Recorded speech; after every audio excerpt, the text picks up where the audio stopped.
even though the Pony Express mail delivery system in the 1800s only lasted somewhere around a year and a half, it is probably one of the most legendary threads of history, at least in the American West. And there sure are a lot of them across Nevada.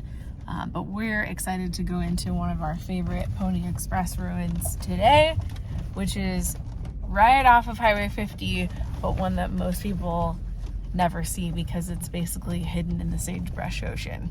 So as we take this road in, which is probably only like a mile or two off the highway, but it is very, very bumpy, I'll catch you guys a little bit up to speed on the history of the Pony Express.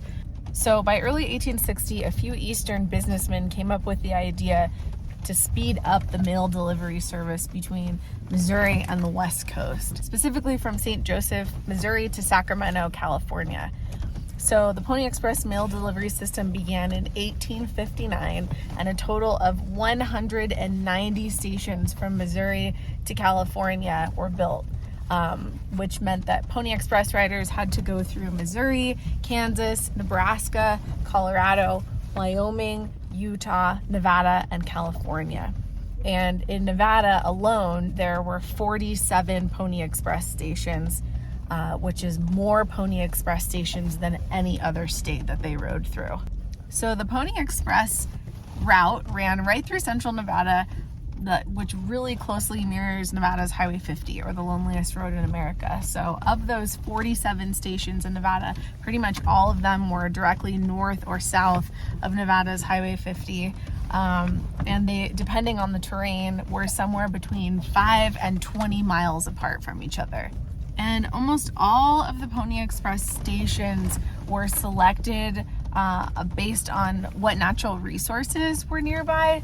So whether that be great natural rock that they could build the station itself, or creekside lushness not ordinarily found in the Great Basin. So, you know, in a total slam dunk, they would try to look for both, where they could look for native stone to construct the station and stables, and then also, you know, have a dependable creek or water source nearby that the people riding through could use, and also the person that was like living at and guarding the station could depend on. Hey guys, I found a place with plenty of rocks to build whatever we want. So the last time we drove this road in here, I mean, it is drivable in a truck, but it is very rocky. And I think with this last winter, you know, last year, the 2022-2023 weather systems really jacked a lot of these mountain roads up, and this one is very rocky. So the fact that they selected this specific Pony Express station for available rocks, boy, we can really feel that today as we are driving over all of them on this road. It's like a, it honestly reminds me of like a dried up riverbed, or like if anybody has ever driven the road into Carson Hot Springs, and it's basically like a legitimate dried up riverbed. That's like what we're driving through right now. Janky just got out and lifted a bunch of gigantic rocks to get out of our way. But it's very rocky. So as for the recruitment of the Pony Express riders, supposedly the advertisements for them read, "Wanted, young, skinny, wiry fellows not over 18, must be expert riders, willing to risk death daily. Orphans preferred." So imagine that, man. There were a lot of unknowns in the American West, and imagine being a young kid and being like, well, don't have a family, want to see the West, this seems like a good gig. I mean, that's pretty crazy, knowing that those were like just blatant advertisements. Can you imagine today any other workforces soliciting people to come? They're like, nope, we want you to be an orphan, we want you to be not over 18, Ready to die. Pretty crazy. Sign of another era. It's the truth. You know, most Pony Express riders were orphaned male teenagers who would carry the mail and other important documents along this Missouri to California route. And so along with important documents in the mail, they also carried a personally inscribed gilded Bible, which is pretty cool. As a matter of fact, you can see one of those on display at the Nevada State Museum in Carson City. And one time I was there taking a tour, and one of the curators or docents or whoever was working there said that to them that was their favorite artifact of every artifact at the Nevada State Museum, just because, you know, you don't get a chance to see one of those very often. So the Pony Express estimated that 80 riders would travel east to west or west to east at any given time, along with 400 other employees like station keepers, stock tenders, and route superintendents. So the Pony Express used what they called California horses and these special lightweight saddles where they would carry these valuable items from station to station. And then at each station, they would trade in their tired horses for freshly rested ones and gallop somewhere between 75 to 100 miles per shift. And change horses anywhere from 5 to 8 times. Besides the fact that these riders were pretty much kids, you know, this was a dangerous job. They rode through rough and wild terrain, and it was the type of job that really commanded a type of bravery I bet a lot of people today don't know. They endured all kinds of geographical, meteorological, and, you know, in a freshly stolen West, a lot of human conditions. So in a lot of ways, the Pony Express mail delivery system made a lot of sense, but in just as many, if not more ways, it didn't, which is why the entire program shut down after somewhere like 16 months of time. So throughout the duration of the program, Pony Express riders carried nearly 35,000 pieces of mail, having ridden mileage equal to 24 trips around the globe. So like I was saying earlier, most of Nevada's 47 Pony Express ruins are right along Highway 50, or the Lincoln Highway, which is America's first transcontinental highway. So the Pony Express used this route, which then became Highway 50, and it was declared the loneliest road in America by a AAA writer back in the 1980s.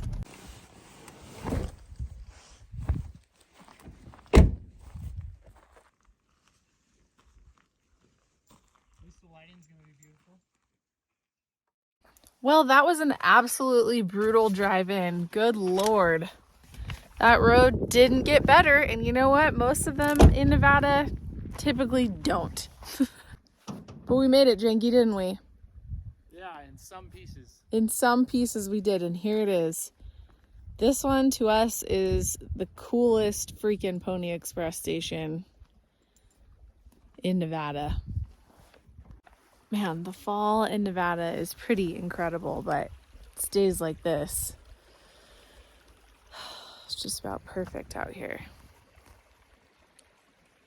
So some of the cool Pony Express ruins that are in Nevada are found, like I was saying, right along Highway 50. Most of them are just directly north of the highway or directly south. Today we are about 2 miles south of Highway 50. I can see it from where I'm standing right now. There's some really neat ones though that are near Ely and a place called Fort Shelbourne, and there was a caretaker that was living there like up until the 50s or 60s, which is pretty cool. So that one's pretty intact. And then there's another really cool one out by Sand Mountain. It was called Sand Springs Station, and that one was completely covered by sand with the Sand Mountain shifting with the wind, and it was revealed within, I don't know, 40 or 50 years after it had been completely covered by sand. So that's pretty cool. There are other threads of Nevada history that involve people who stepped in when weather was too treacherous for the Pony Express riders to handle, which is pretty cool. There was a guy named Snowshoe Thompson who lived in the Genoa region, who was a Norwegian immigrant and is one of the first people credited with bringing Nordic skiing to the United States, which is pretty cool.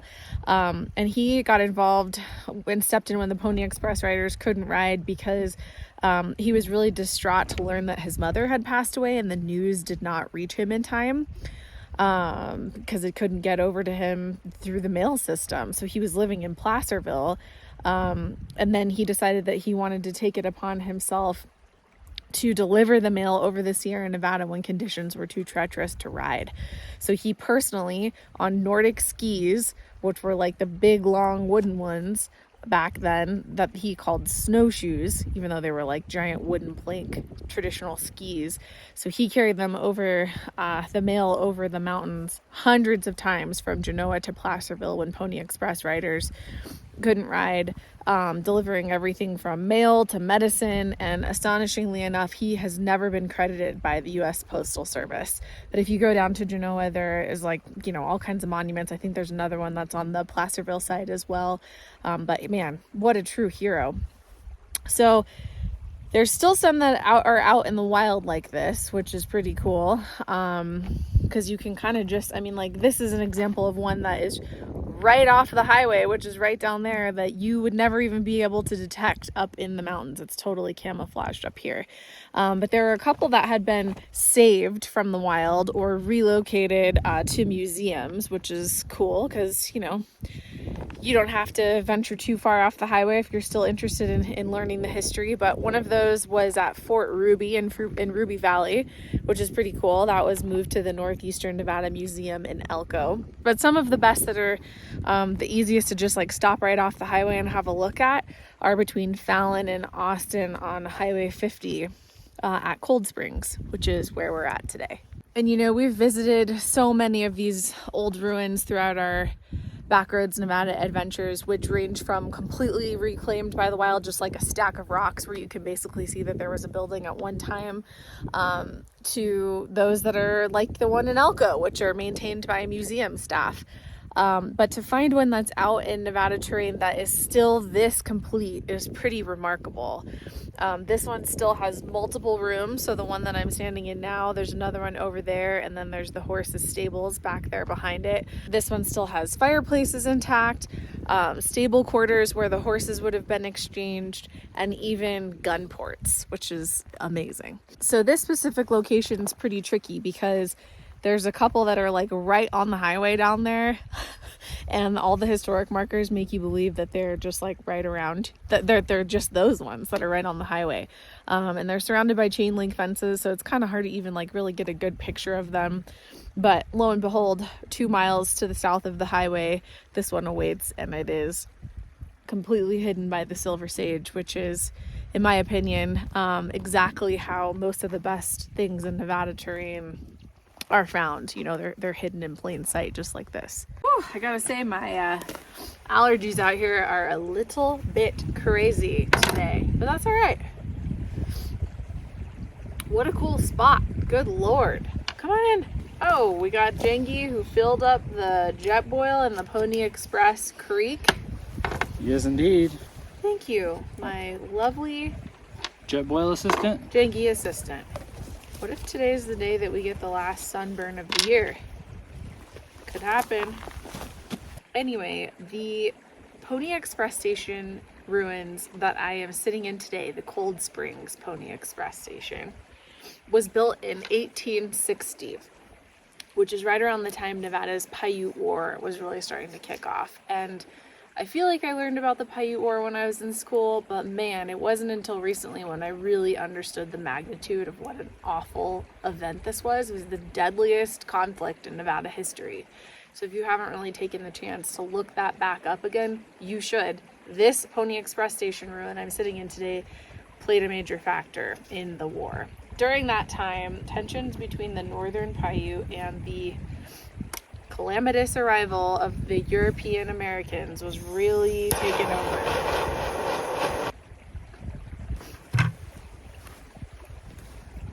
Just dip this ship dip in the creek.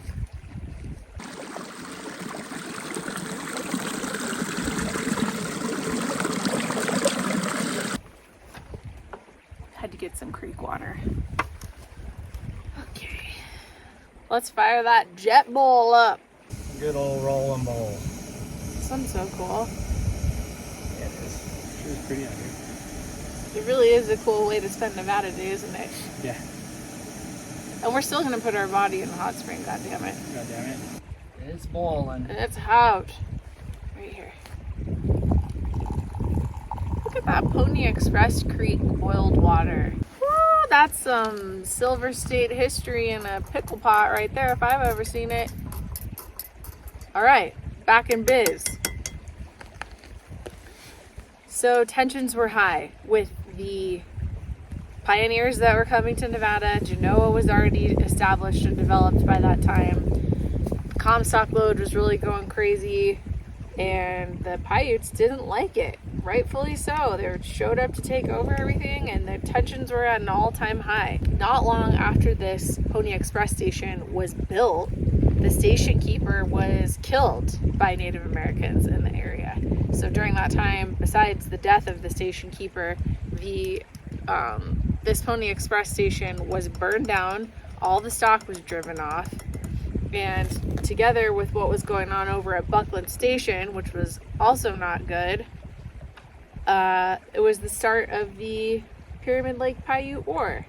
So what was going on over at Buckland Station was really the start of the Pyramid Lake Paiute War, and then of course this was like right in the region of all of that and didn't help matters. So basically there were these brothers that ran like a way station sort of stop over by where Lahontan State Recreation Area is today, and now it would be, you know, submersed by water. But back then they had like a little station there, and the stories that I've read about this were that some of the people living in the Comstock lode and early settlers kidnapped and raped, I think I might get in trouble for saying that on YouTube, but abused some Pyramid Lake Paiute women, and in retaliation they went over, killed one of the brothers and one of the other station workers. And then at the same time, all this conflict was happening here, where Native Americans killed the station keeper, drove off all the stock, and we're basically like, you know, reminding the people passing through this area whose land it belonged to, and were retaliating at the theft of their land. And so then what happened was the brother that lived, that didn't get murdered from his own station, drove over to Buckland Station, which was what was in existence right before the nearby Fort Churchill was built, a U.S. Army fort, and basically was like, this happened, these Native Americans are out of control, and they murdered everybody over there. And so then by that point, that was all. Buckland Station was also a Pony Express station, and the riders then heard that this was happening and rode east, which is where we are right now. And with each station stop, basically the story became more and more dramatic and more sensationalized, and each step along the way, you know, all of these different people heard about it and were furious. And so basically all these people in the Comstock and Genoa formed this like militia overnight to respond and retaliate, which was pretty much the start of the Pyramid Lake Paiute War. So this place had a major role in that awful history. So the writer who discovered the state of this station here at Cold Springs was named Robert Haslam, or sometimes you'll hear him called Pony Bob, which is a pretty awesome name. So he departed from Lake Tahoe and rode through Carson City. So he was on his way east, riding west to east. So he started in Lake Tahoe, rode to Carson City, hit Fort Churchill, realized a lot of the horses had been commandeered by this like angry mob of Comstock and European American settlers to fight the Paiutes. So he continued on to Fort Churchill, but then when he got to Fort Churchill, all the riders there were too scared. They did not want to keep riding through this remote countryside. You know, they knew that the Native Americans were really upset, rightfully so, and that, you know, there was this tension that was basically leading directly to this Pyramid Lake Paiute War. So all the other riders were too scared to keep riding, so he had to keep, he agreed to continue on to Sand Springs, which is the one that's right by Sand Mountain, and rode through Cold Springs before reaching Smith Creek, which is basically like right west of Austin, Nevada. So he handed his mail off here to another eastbound rider. So he slept, and then when he set back for Fort Churchill the next morning and passed by Cold Springs, he had discovered, what had happened here, where the station keeper was killed and it was set on fire. So imagine that'd be, you know, pretty unsettling to just have ridden through this area, especially when everybody else was too scared to have ridden through.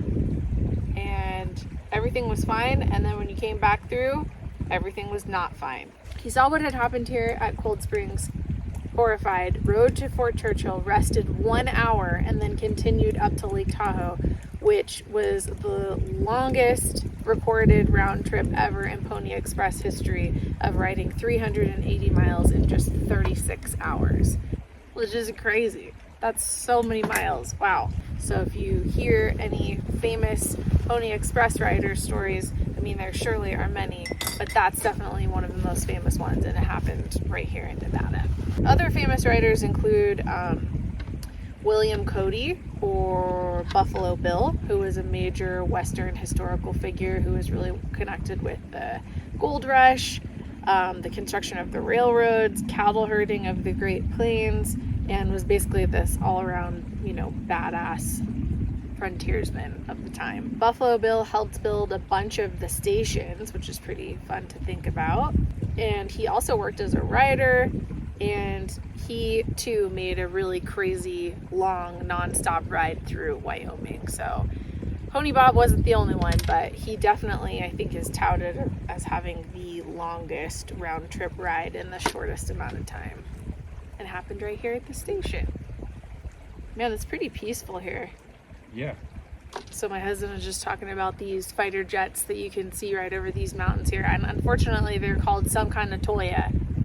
Our benchmark map has seen better days. I think they might be the Desatoyas, but who knows. Anyway, there's some cool Fallon Naval Air Base activity that happens around here, and he was saying that he just saw some planes dogfighting over those mountains, and you can hear them a lot of times before you see them, because it's like a sonic boom that happens with their engines, which is pretty cool. So after the Paiute War happened in the spring of 1860, and this station was basically smoldering ruins, that prompted the development of the Fort Churchill Army Fort, which is the largest Army fort in Nevada history. There were a couple other ones, McDermott, Dunglen, I don't know, there were 4 major Indian forts. That one was definitely the biggest one and most elaborate and most, you know, backed in general by the United States Army. But along with it, so this specific Pony Express ruin was rebuilt and vamped up quite a bit with its like safety features, because, you know, before that happened, they basically were like sitting ducks, and the Paiutes knew this land better than anybody else and could sneak up on them, which is basically what happened here. So once the Paiute War happened and this Pony Express station was rebuilt, there were a bunch of security features that were added, like all these gun ports, which amazingly enough you can still see today. So they formerly didn't have like things even like windows, so the windows were added. And a lot of the east and west walls, that's where they had the gun ports installed. And then other defensive improvements included narrowing doorways and also peaked roofs, which were believed to be more secure. So the Transcontinental Telegraph was established in 1861, which, together with the Pony Express's pretty dangerous and unreliable conditions, pretty much is what shut the Pony Express mail delivery system down for good. For as short as the program was, I mean, it wasn't even a year and a half old, it is absolutely one of the most legendary chapters of American West history, immortalized by writers like Mark Twain, and of course dozens more books and movies about the American West in the years since. Sorry that I don't have multiple vantage points this time, guys. I normally have my GoPro and I forgot it today, so that's my bad. The legacy of the Pony Express riders live on through the National Historic Trail, which is manned by the Department of the Interior, which is also the same group who manages America's national parks. So you can auto tour the Pony Express National Historic Trail, which is pretty cool. still follow it all through Nevada. You can see historic signs all over the place about it, right in this region, right along Nevada's Highway 50. Or you can hike, bike, or horseback ride it. And as a matter of fact, there's a re-ride that usually happens each year that goes through the National Pony Express Association as well, which is a huge event where you can even mail a letter that's delivered on horseback that follows that same route from Missouri all the way over to California. God, you know, what a peaceful freaking setting this is. Right along this creek. I mean, I know some very violent history happened here, which isn't great, but it's something, you know, I feel strongly we need to know about. I really enjoyed relearning those histories. Like I said, I feel like I must have learned them sometime in school, but it was probably too dumb. Oh, we just heard a sonic boom. Those jets must be near. Anyway, I was either too dumb to really pay attention to it and learn about it, or didn't care. I was just a stupid high schooler. And now I'm just really happy that I have taken the time to actually learn it. And the craziest part is thinking about all these people who drive along Highway 50 all the time and drive right past this place, don't even know it's here. But they stop at that Pony Express station on the other side of the highway and think they've seen it or learned about it, and they just haven't. Here's the military. So I thought, God, there's so many different ways that I could commemorate this really cool thread of history, Nevada history and Western history. You know, should I make a pin? I had a lot of fun thinking about, like, ooh, I doubt they would have ever had a pin on their hat back then, but it sure would be fun to think about, or even one for their mail bag. And then I thought, you know, all these important documents, why not make a money clip? So that's what I decided to make today. And this cool blue and tan Royston stone, the second I saw it, it really reminded me of the tan native stone used to build these Pony Express stations. And with that bright blue Royston, it sure reminded me of the creeks that they looked for to build these next to. So thanks for riding along with us today as we commemorated this truly bright and hot thread of Nevadan and Western history.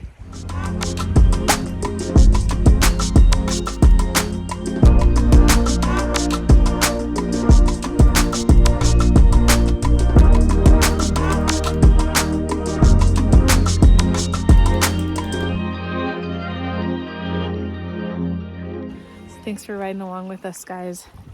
It is a freaking pleasure and an honor to make these videos. I hope you guys are getting some satisfaction out of them too.